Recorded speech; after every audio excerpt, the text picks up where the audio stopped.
그러면 10월 17일 날 모든 도하 신문이나 방송에서 도이치 영장 청구했다가 기각됐다라는 보도가 나간 이후에 바로 반박이나 정정보도 청구를 했어야 되는 거 아닌가요?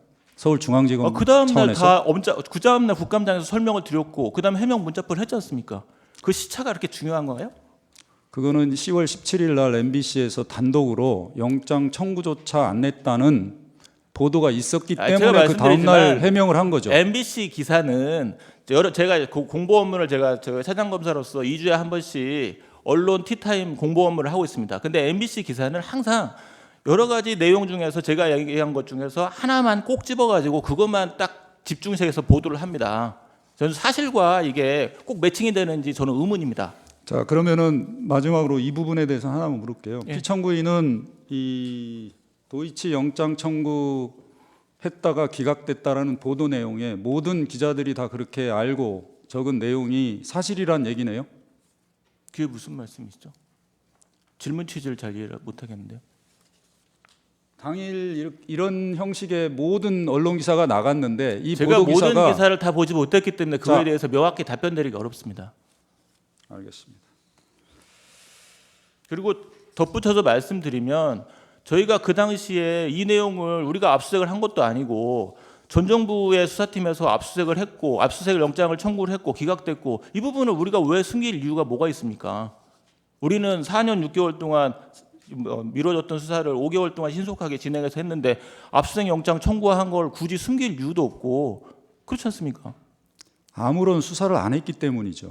왜 아무런 수사를 안 해요? 서면 답변 2면 받고 대면 조사 딱 한 번 하고 끝내지 않았습니까? 그 전 팀은 그 대면 조사를 했습니까?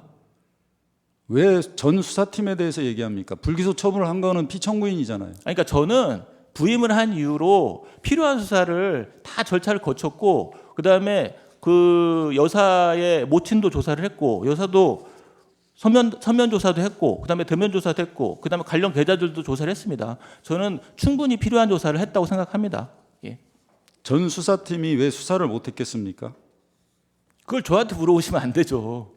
전 수사팀한테 물어보실 걸 저한테 물어보시면 안 되죠. 전 안 된다고 생각합니다. 수사팀 때 서울중앙지검장으로 있었고 검찰총장으로 배우자가 있었습니다.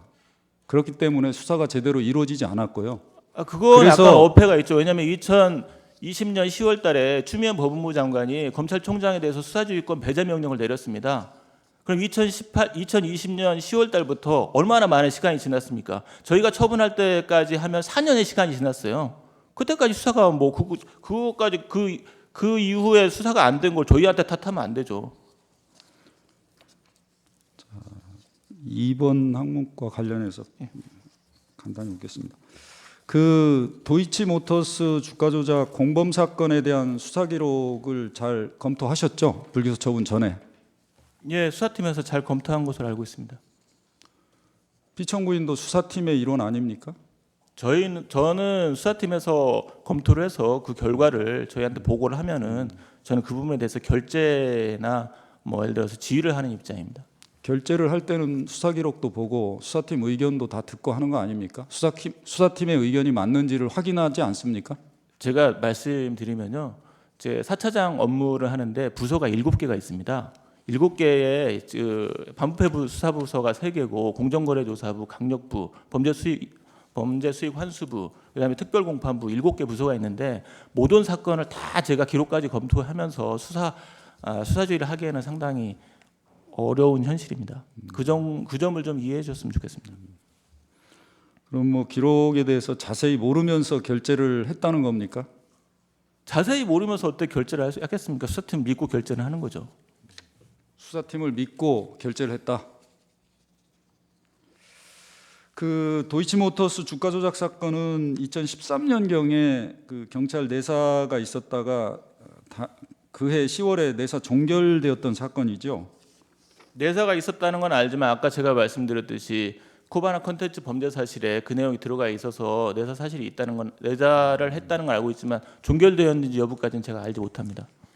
그 도이치모터스 수사 기록을 보면 그 2020년 11월 24일경에야 고발장과 진술조서 사본이 첨부됩니다. 수사보고됩니다. 그리고 실제로 관련자들에 대한 압수수색, 계좌에 대한 압수수색 영장은 2021년 9월 6일에 되고요. 가장 중요한 1차 주포라는 이정필에 대한 피의자 조사가 2021년 9월 7일에 되고, 주법인 권오수가 2021년 11월 2일에 신문이 있었고 12월 3일 검찰이 권오수 등을 기소하게 됩니다. 그런데 2020년 11월 9일 코바나 사건으로 영장을 청구할 당시에 김건희에 대해서 도이치모터스 주가 조작 범죄 사실로 영장 청구가 가능합니까? 잘 이해가 안 가는데 어떤 말씀이십니까 그게? 사망 묻겠습니다. 이 기자회견에서 피청구인은 계좌주, 즉 전주 중에 압수영장 청구한 사람은 없다라고 답변한 사실이 있었죠. 제가요?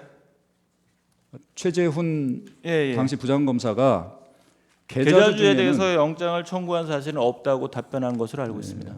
그건 맞습니까? 사실입니까? 예. 그 피청구인은 수사 기록을 다 보지 않고 결재를 하기 때문에 수사팀을 믿고, 근데 이승근에 대해서 알고 있어요? 이승근 알고 있습니다. 기록을 봤습니까? 기록이요? 예. 어떤 기록을 말씀하시나요? 이승근을 어떻게 알고 있어요? 이승근에 대해서는 지금 탄핵 소추 이후에 뭐 저희 소추 사유에 들어와 있어서 알고 있습니다. 그 전에는 잘 몰랐습니까? 이승근이 그렇게 중요한 인물이 아닙니다. 김건희 사건에 있어서. 그런데 기자회견에서 계좌주인 중에는 압수수색 영장 청구한 사실이 없다고 했잖아요. 예? 이승근은 계좌주가 아닙니다.